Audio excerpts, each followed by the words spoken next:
Hi, I'm Charlotte Lara and I'm doing my micro teach on football coaching. So first we're going to watch this video and make sure you take notes of what's going to happen. In this video I'm going to be sharing with you my 5 top tips to help you make those small marginal gains in your coaching.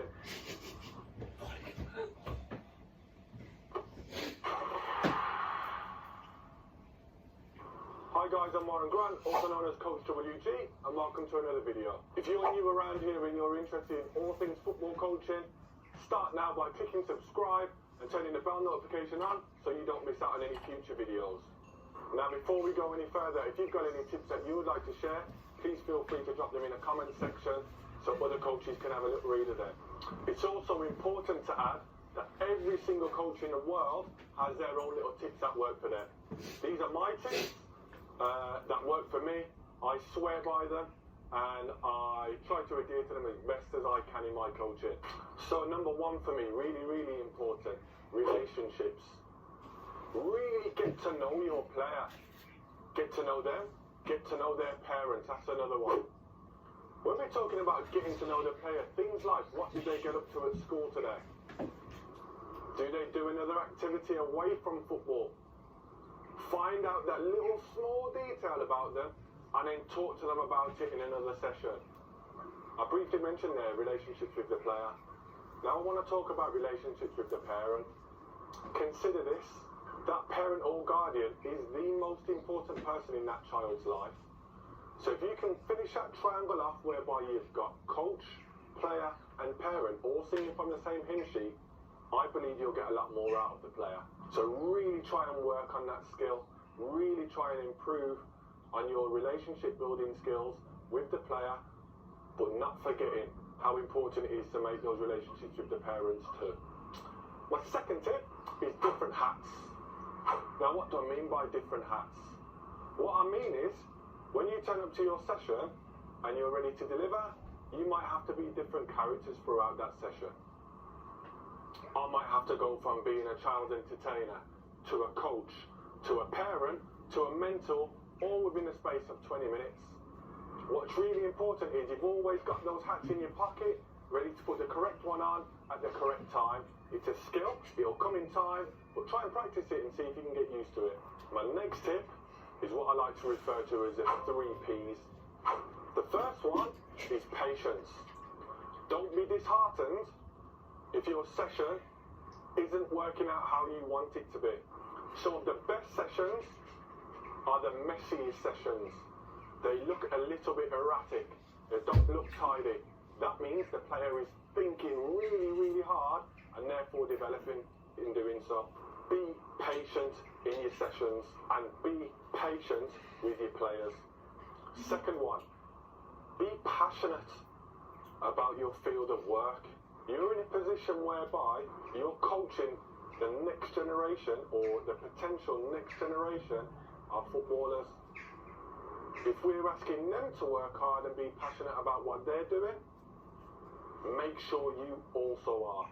Now, passionate doesn't necessarily mean running up and down the touchline like Jose Mourinho would, or sliding on your knees when one of your players scores a goal. But passionate might be staying up late at night to make sure your session plan's ready for the following day. Passion might be analysing a previous game in your own time.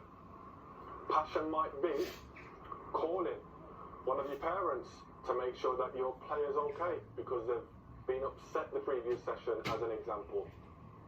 Be passionate about what you do. And the final P is positivity. Don't be afraid to be the loudest, proudest coach on that football pitch. Don't be afraid to go over the top when one of your players scores. They absolutely love it when you're positive with them.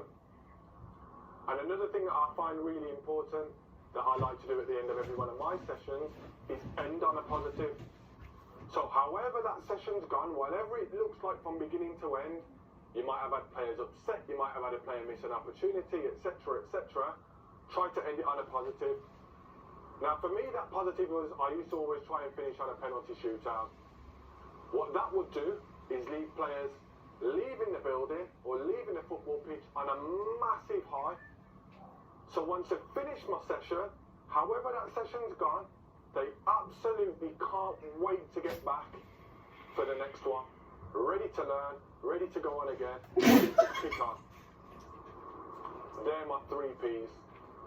My 4th, and probably the most important one for me, is set your non-negotiables. What are the non-negotiables of your session? Well, mine are pretty simple and really easy to remember. Work hard and have fun. That's it. Easy for players to remember and easily understandable. My final tip is watch for the coaches when they're delivering.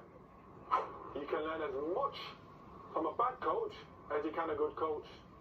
So get out with your notepad, make notes, steal ideas, tweak them a little bit and try and use them in your session and build up your own library of content that you can deliver that you've seen maybe elsewhere or that you've studied. But try as best as you can to go out and watch other coaches. Now if you've enjoyed the video, please don't forget to subscribe. Right, so what's one thing that you've both taken from that video? I've taken that a good coach needs to be positive and must always encourage their players because it makes them feel better, it makes them perform better. Yep. He gets to know the parents quite a lot because it helps. It helps to strengthen. Just take time. It helps to strengthen the relationship. Helps build a good relationship between the coach and the parents so you can get a better understanding of the child, where they come from. So, what does a coach mean to you? A coach is like a guardian. You know, they're very important in my life because they teach you many things that you want to get taught in the sport that you play. Yep. Anything else? They're a really good role model to the children that are aspiring to be maybe a coach one day or a professional footballer. They help get them through that first stage of football or whatever the sport may be, and yeah, like Sanchez said, they're a really good guardian figure. Yep. So, what would you expect from a coach? I'll expect them to be respectful, and I expect them to make us learn as much as we can, so it can benefit us in the long term, can make us a better football player. So, yeah. Yeah. It not only makes you a better footballer, but it can, if they like show traits of like respect and good communication skills, and they show you something new to the game and they bring something, then you can take that into further life, and eventually, if you make it to higher education and you go to a sporting college or you do sports in PE, etc.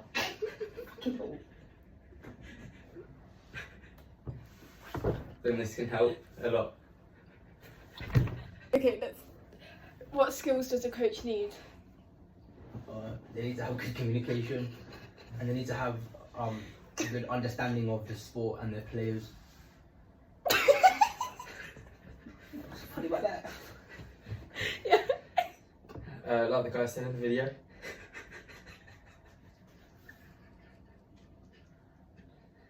You need to be confident. Yeah.